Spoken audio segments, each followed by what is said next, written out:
Those seeking to be IEBC chairman include Andrew Franklin, Judge Anyara Emukule, Joshua Kamwere Wanjiku, David Malakwan, Dr. Mutaha Kangu, and Margaret Shava.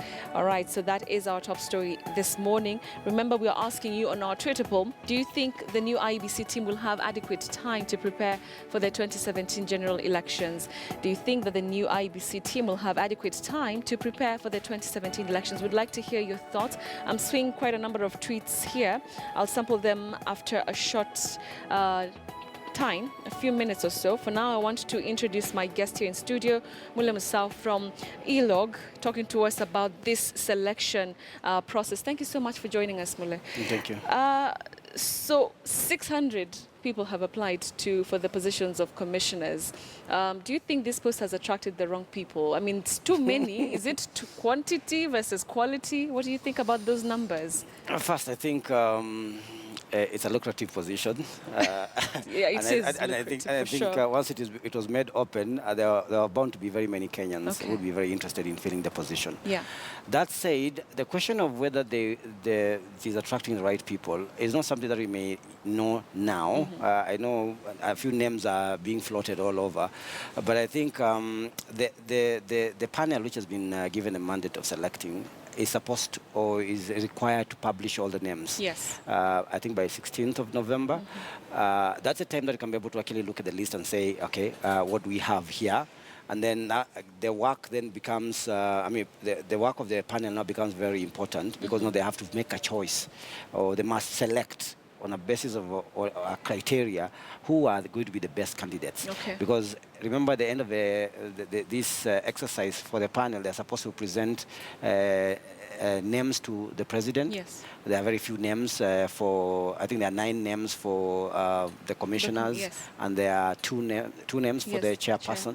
So despite the fact that we have a very long list, it's going to be whittled down into 9 individuals. So let's see, we can now start the conversation once we see first the list, and secondly, once there's a short list of the 11. But taking a look, are you in any way concerned that this number, even shortlisting really is a big task? I mean, shortlisting 600 names to, a number that you can actually interview is going to really take time. And there goes our Twitter poll, which we're asking Kenyans, if this whole process will give us enough time for the IEBC team to settle in and actually prepare and be partly, involved with the election process?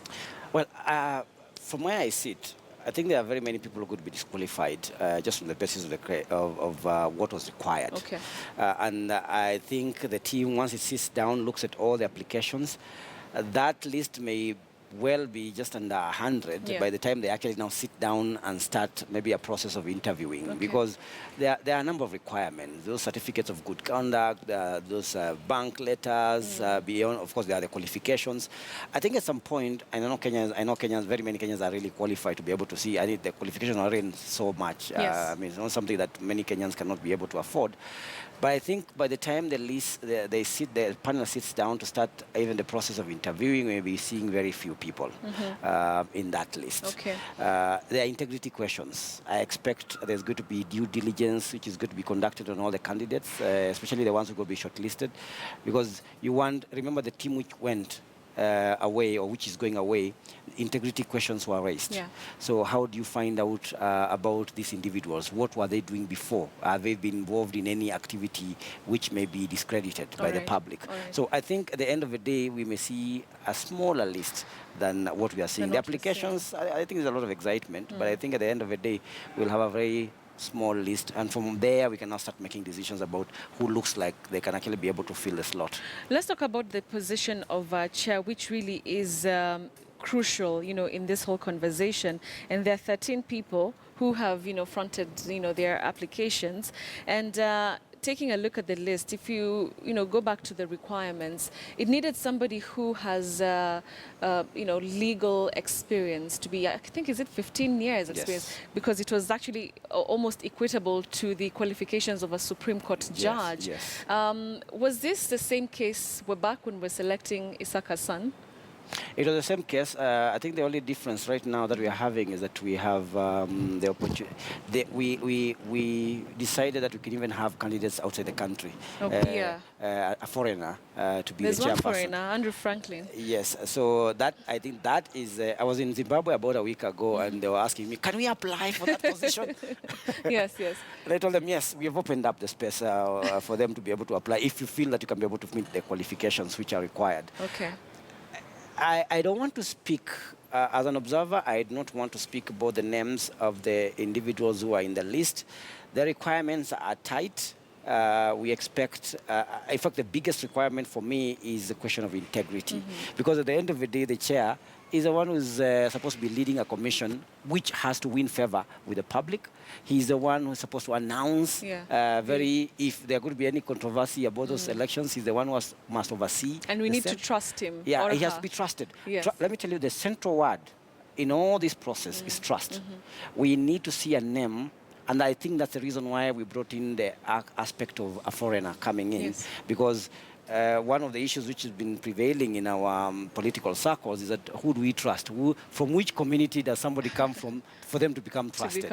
Or what kind of background does somebody need to have to become trusted?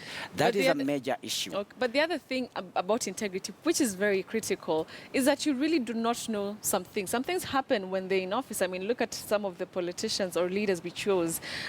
Some of these integrity issues have caught up with them while they were in leadership. So is it really possible to tell that this person, has integrity before, they take over such an office? Well, it depends with what happened. It depends with whether that person, when they had that particular issue, how it was handled, how they got away from it. Because sometimes, people can throw mud at you and you're really innocent.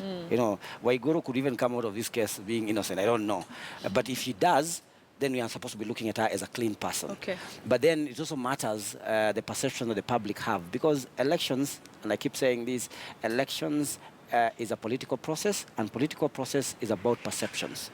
So how people think about you. If they think that what you've done in the past, despite the fact that nothing ever happened to you, or you got scot-free, or you were actually, redeemed from those particular issues, it still matters what the people think about you. So if we're going to have a short list of candidates who people feel not comfortable with, that is going to become a problem. So I think the work of the panel, and that's why we have some of those leaders, religious leaders, who can be able to look at some of those, majority of them. Yeah. So they need to look at the background of a person. They need to look at the person, the stature of that person, what they've done in the past. There could be, nearly everybody has some skeletons in the cupboard.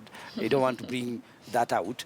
But I think at the end of the day, you want to make a decision on the basis of if you present this to the president and the people, is this person going to be acceptable? Okay. I think that's going to hold a long sway in terms of who becomes the next chair. That is the chair. And looking into who's going to be the part of the 9 commissioners, what else are we looking for? I mean, there are the minimum requirements, about the good conduct and everything. But what else are we looking for? Because if you recall, with the outgoing IEBC, there are also serious issues with the commissioners. They were implicated in graft, and other issues came up. What kind of a commissioner are we looking for?